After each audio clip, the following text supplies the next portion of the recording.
Hey guys, finally back from our long break. So good to be back in the office again. Can't wait to sit down and get...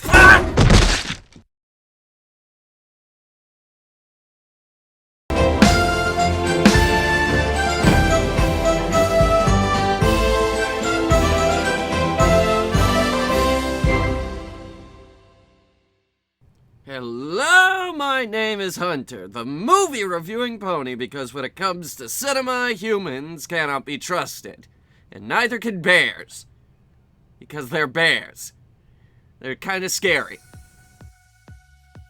Playmobil, the knockoff brand your parents buy you and tell you that Lego was too expensive. It can't even be called a Chinese knockoff, it's made by a German company. And then it was made in China. Apparently they're successful and are a major competitor to Lego toys, even though I don't know how anyone can possibly compete with Lego. Look, Lego is just a vastly superior product in pretty much every single way, especially the creative freedom department. In fact, Lego loves creative freedom so much, they made a movie about it. And that movie was awesome. As is everything. Everything is awesome. Unfortunately, the sequel literally told us everything is, in fact, not awesome. I mean, they literally wrote a song about it and everything. You know what? I wasn't gonna say anything, but no. Everything is not awesome. You know what isn't awesome? A coronal mass ejection that destroys the entire planet? Hugh Jackman winning an Oscar? A sequel to Hope Floats? The Amazing Bulk? Seriously, watch our review of The Amazing Bulk. It's the worst movie I've ever seen. It's about as bad as knockoffs come, and anything worse than this probably can't be considered a movie. And in almost the same style as The Amazing Bulk, the Lego Movie has its own knockoff. The Playmobil Movie. 'Cause this is the best thing we could find to compete with the Lego Movie. This is what my job has turned into now, swearing at Lego Movie knockoffs. Kappa actually is going to destroy us, isn't it? So, go ahead, Playmobil the Movie. Impress me. Production on this started shortly after the Lego Movie came out on DVD and Blu-ray. Okay, you're not even trying to sound inconspicuous at this point. Trailers for this popped up last year. You may recall that we did an impressions video. Drew a lot of comparisons to the Lego Movie. Everyone else could sense a lot of connections to the Lego Movie. This movie actually didn't look like it was gonna be a total disaster at first. Originally, it was directed and screenwritten by Bob Pritchett, the guy who directed Into the Spider-Verse. Unfortunately, he left the project to go do Into the Spider-Verse. Sony Pictures Animation was gonna make it, but then that fell through. So instead, we got director Lino DeSalvo and a production company, Method Animation, a company I've never heard of and a director who's known for nothing. This premiered at a film festival, and it was hugely criticized by people, and they left, like, in the middle of the film in droves. Its release here in the US was also staggeringly bad, which isn't really surprising considering that Frozen 2 came out a couple weeks ago, and that's still dominating the box office. It's gonna be, like, really, really hard to compete with that. So yeah, it had a really good start, but once that fell apart, the whole project basically fell apart. So yeah, this was looking pretty bad. And here we are, the week after its opening weekend. So how was it? Pretty awful, actually. Unlike the Lego Movie, this is a fucking isekai. It opens badly, and then when we finally got to the Playmobil stuff, it sort of fell apart. Like, the movie opened with the song, this is a musical apparently, by the way. Then the main character's parents are dead suddenly. 4 years later, they hate each other. Well, this is a fun opening, isn't it? Definitely gets me in the mood for a grand adventure. Then we actually get to the Playmobil segment of the film, which is what the whole movie is about. And we get this interesting scene where they're showing off the limitations of movement of a Playmobil figure. But then for the rest of the movie, for some reason, everybody's moving fine, like they're bending their arms and moving their legs separately. Why would you spend an entire scene establishing the limited range of movement of Playmobil figures just to not follow those rules for the rest of the movie? Everything sort of fell apart from there. The plot from this movie is beyond generic. I mean, it's incredible. I was able to predict pretty much every single plot twist and every single development and was able to predict exactly where the plot was gonna go. It's established at the beginning of the Playmobil segment that the brother has apparently super strength, but he never uses it. Like, he uses it once and then never uses it again. Why would you go out of your way to establish that if you're not gonna use it? Well, into the movie, we apparently establish a time limit to go get Charlie, who is the brother, and Marla apparently knows this time limit, and she's the MC, even though she has literally no way of knowing this time limit. She just suddenly knows that there's a time limit. And this is right before Dell, yeah, creative name, by the way, Dell has the big arbitrary walkout because he feels betrayed, and then later in the movie he comes back to save the day, even though he literally has no reason whatsoever to come back. And so do all the other side characters. Even though all the other side characters don't help at all when they come back. Like, maybe the pirate guy contributed, but I feel that literally anybody else could have done what he did.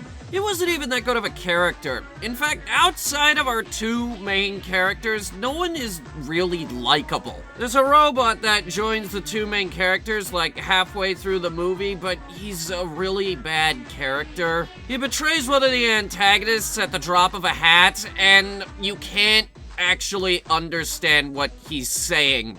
Which is kind of ironic because the robot is actually voiced by our director himself, but they have the robot filter kicked up to about 50 and you can't understand what he's saying. Honestly, the most enjoyable character in this movie is the knockoff James Bond, mostly because he actually gets stuff done. His gimmicks and jokes are literally funnier than all of the other jokes in this movie, and he's voiced by Daniel Radcliffe, which is a plus. But this also goes to waste. Spies in Disguise comes out in less than 3 weeks, which is a dedicated spy movie, and it's animated nonetheless. And at this point, we're just waiting for The Rise of Skywalker to murder everything else at the box office. I'm dead serious, you shouldn't have released this movie around this time.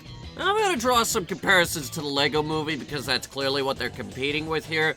Compared to Lego Movie, this movie isn't funny. The jokes don't really connect half the time. I will fully admit this movie got me to laugh at a few points. Some of these jokes are actually pretty good, but other than that, the Lego Movie is a much funnier movie. The humor just doesn't connect in this. And the mix of various different Playmobil worlds isn't arbitrarily separated like it is in the Lego Movie. So it's like this great, big, giant hodgepodge mix of random worlds that are all interconnected, seemingly as if each of them are the next town over. But it's such a weird mix. One minute we're in Future Town, and then we Stargate over to Medieval Town.